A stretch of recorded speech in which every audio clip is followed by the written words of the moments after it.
আর দেখুন এমনি হাত কাটা এমনি দেখাইতে কি আছে সামনে সামনে এখন এটা আইন পাশে এটা যে হয়ে গেল পরে আমি আর কইলাম তাহলে মনে হয় যে ঝাল টাল নিয়ে মরিচ দিয়ে যাওয়ার কইছিল এই উসিলা মনে হয় পাড়া বটিটা কোপ মারছে হ্যাঁ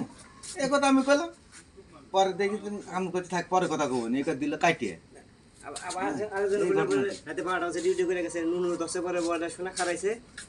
এখন এই রাত 12টা 11 সাড়ে 11 পর্যন্ত ডিউটি করে গেছে আর বইয়ে হয়তো কইছে যে কিরে কিছু লেনদেন হবে নাকি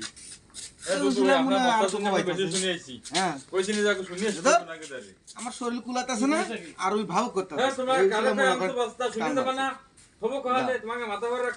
এটা কি পুরোটা কি বিস্তারিত রবিউলের কাহিনীর বললি এই পর্যন্ত?